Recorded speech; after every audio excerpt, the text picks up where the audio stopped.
J'étais en vacances au pays des pâtes et de la pizza. Faut arrêter de lire, pourtant j'ai pris du retard dans mes vidéos. Donc on va faire vite, on va faire bien, et on va parler de ce que j'ai lu en mai. Un portail interdimensionnel effrayant, une relation toxique en pleine élection. On s'endort un peu aussi en lisant le tome 5 de la saga Blackwater. On s'inquiète du sort d'un vieux pêcheur, et enfin on discute des ténèbres qui prennent la main de quelque chose ou de quelqu'un. C'était lu au mois de mai, on se souvient plus. Alors on a lu quoi en mai? On a lu Roadmaster, et je vous le mets là, parce que c'était emprunté à la bibliothèque et je l'ai rendu il y a longtemps. C'est écrit par Stephen King et c'est publié en 2004 en France par Albin Michel. C'est sorti 2 ans plus tôt aux États-Unis. C'est son 39e roman. Pas sur les centres d'information, il y en a tellement. Je vous parle longtemps du bonhomme. Petit instant, florilège de citations à son propos. Je suis assez fan de Stephen King.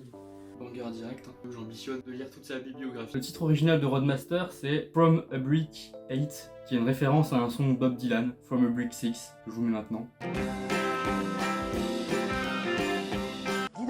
Roadmaster, c'est quoi? Alors, le roman, il débute dans un commissariat d'une petite ville de Pennsylvanie, aux États-Unis. C'est là. Ned, dont le père était policier, décède en plein service. Et du coup, Ned, il se trouve une seconde famille, une famille de substitution au sein de cette équipe de policiers, de cette brigade, de cette escouade. Et alors que les policiers, ils apprécient de plus en plus le jeune Ned, ils vont s'ouvrir à lui. Ils vont lui raconter une histoire très troublante et particulière. Donc, c'est l'histoire de la Buick Roadmaster qu'ils ont trouvé un jour dans une station-service abandonnée, sans propriétaire. Et du coup, ils l'ont ramené dans le garage de la compagnie B, c'est leur nom. Cette voiture va s'avérer être un portail interdimensionnel et les policiers vont s'en rendre compte au fur et à mesure des événements bizarres qui va leur arriver. Alors qu'est-ce qu'on en pense de Roadmaster?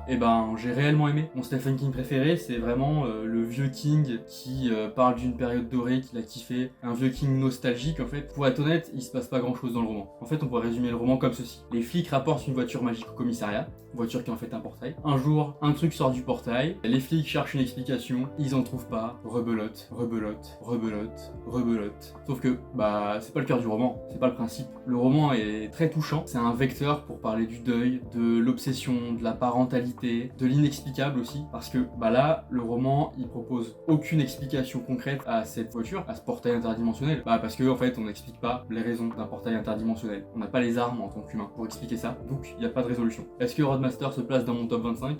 Carrément. D'ailleurs, je vous mets la vidéo en lien, et il aurait été genre dans le top 20. On a lu La République des voleurs. Je vous le mets ici, pareil, emprunté à la bibliothèque, mais rendu il y a bien longtemps. La République des voleurs, c'est le 3e tome de la saga des salauds gentilshommes de Scott Lynch. Ce 3e tome, comme les 2 tomes précédents, il est publié en France par Brajlon et c'est publié en 2014, soit 6 ans après le second tome. Du coup, Scott Lynch est surtout connu pour cette saga qui a débuté par les mensonges de Locke Lamora et ensuite par le 2e tome qui s'appelle Des horizons rouge sang, dont je vous avais parlé précédemment. Et du coup, pourquoi tant de temps entre le tome 2 et le tome 3? Scott Lynch le dit lui-même en préface, en postface, il a fait une grosse dépression qui l'a empêché d'écrire et qui teinte concrètement le roman. Les salauds gentilshommes, c'est quoi? Je vais pas vous résumer le tome 3 parce que ça va spoiler l'intrigue des 2 tomes précédents, mais c'est une guilde de voleurs menée par Locke Lamora, qui est un ingénieux voleur. Et cette guilde, dans chaque tome, monte des coups incroyables pour voler beaucoup d'argent à des gens très riches. Voilà, en résumé. Et donc ce tome 3, il se déroule immédiatement après les événements du tome 2. On reprend les mêmes et on recommence ailleurs. Et alors qu'est-ce qu'on en pense de La République des voleurs? Alors écoute, on avait vraiment apprécié le premier tome, qui était vraiment une réussite dans son genre, qui rappelait beaucoup Jarowski, sa plume, par la qualité de ses personnages, par l'ambiance. Et puis le succès s'étiolait un peu pour le second tome, qui payait les choix narratifs audacieux du premier, mais aussi qui se parodiait lui-même dans une sorte de vulgarité un peu inutile. Et pour ce 3e tome, la dégringolade continue. C'est pas mauvais, on a encore du bon côté de la ligne, mais quand on connaît tout le potentiel, on est forcément déçu. L'intrigue devient trop facile et trop peu surprenante. Ici, les protagonistes doivent remporter une élection, c'est comment ça va finir. On a des incursions dans le passé, des héros qui prennent beaucoup trop de temps, plus ou moins un tiers du roman, et ça mène pas à grand chose quoi. Donc bon, pas mal, mais peut mieux faire en général quoi. On a lu ceci, le 5e tome de la saga Blackwater. Vous l'avez compris, c'est un épisode nostalgique. Du coup, je vous remets des moments où je vous ai parlé de cette saga plutôt déceptive. On est assez déçus, hein. Le premier tome, du coup, m'avait déjà assez déçu en fait. On a vraiment une évolution dans le récit. Et je suis désolé, mais l'ennui est de retour quoi. On reprend le cours tranquille des choses, pas tranquille, je veux dire. Honnêtement, je sais même plus quoi vous dire à propos de Blackwater, tellement cette série a pour moi rien de remarquable. C'est pas mauvais, c'est pas bon, c'est pas original, c'est rien, je m'ennuie. Mais je dois finir cette saga, je vous en parle peut-être depuis le mois d'octobre. C'est mon chemin de croix, c'est ma quête de l'anneau, c'est mon rocher de Sisyphe. Je dois lire chaque tome, je dois m'ennuyer et je dois vous en parler à chaque fois. C'est un peu comme le film Un jour sans fin, tu vois, c'est vraiment mon ressenti. À chaque fois j'ai l'impression de lire la même chose, à chaque fois j'ai l'impression de vous dire la même chose et ça ne finit jamais. Bref.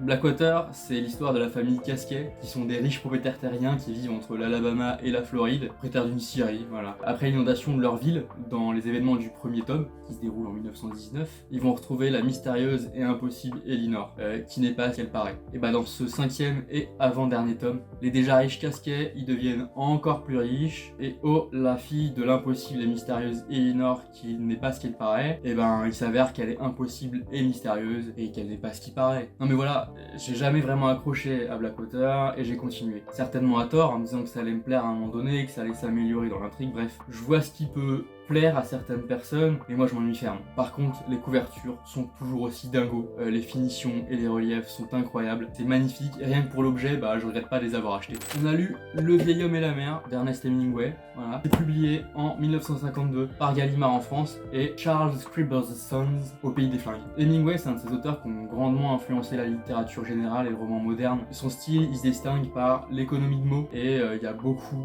d'auteurs qui vont s'inspirer d'Hemingway, qui va voir sa carrière récompensée en 1953 par un prix Pulitzer et un prix Nobel de la littérature en 1954, justement grâce au vieil homme et la mer. Sauf que l'auteur et aventurier est un type qui est rongé par la dépression et qui va mettre fin à ses jours en 1961. De lui, j'avais lu Le soleil se lève aussi en lecture imposée en master et j'avais pas trop aimé. Du coup, Le vieil homme et la mer, c'est un court roman de 130 pages au propos assez simple. C'est l'histoire de Santiago, qui est un pauvre pêcheur cubain qui n'a eu aucune prise en 84 jours. Habituellement, il navigue avec son apprenti qui s'appelle Manolin, mais les parents de celui-ci ont décidé de l'envoyer sur un autre bateau, un bateau qui a un peu plus de succès. Et lorsqu'il part en mer, lors du 85e jour, Santiago, il va prendre un énorme merlin et va s'entamer une lutte continuelle entre les deux pour savoir qui va vaincre l'autre, alors que Santiago, il tombe de plus en plus dans la folie. Alors qu'est-ce qu'on en pense du vieil homme et la mer? Écoute, c'est vraiment bien. Déjà parce que c'est accessible. L'économie de mots d'Hemingway, elle a un vrai sens, c'est un plus dans l'histoire et ça sert à la simplicité du personnage de Santiago. C'est un personnage d'ailleurs qui est vraiment touchant et émouvant.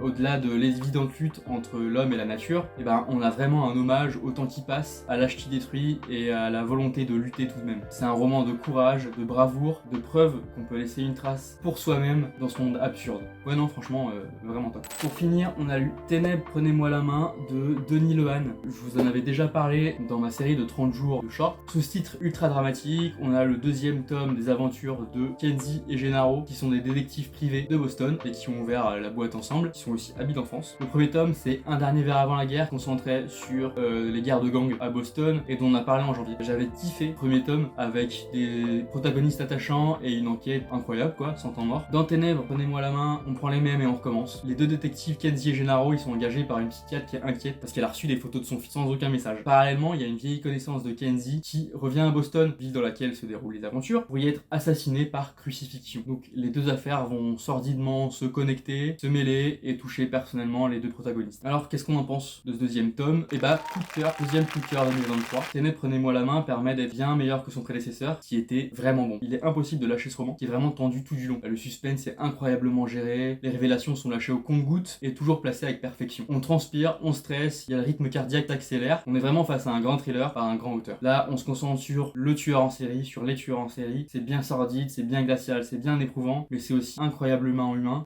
Encore avec le personnage de Kenzie en tant que cœur du récit et représentant de l'humanité dans ses bons et ses mauvais côtés. C'est 10 sur 10 et c'est bien entendu ma recommandation du mois de mai. Le mois prochain, qui est le mois de juin qui est déjà passé, on va parler nouveau roman de Jean-Philippe Jarowski. Alors pas le nouveau, mais le tome 1. On va parler de Harry Potter à la fac. On va parler de la conclusion de la trilogie Chromosome de Stéphane Maubert, parler d'une corneille, pas de Bernie. Et on va parler d'un grand auteur de science-fiction. Alors au mois prochain.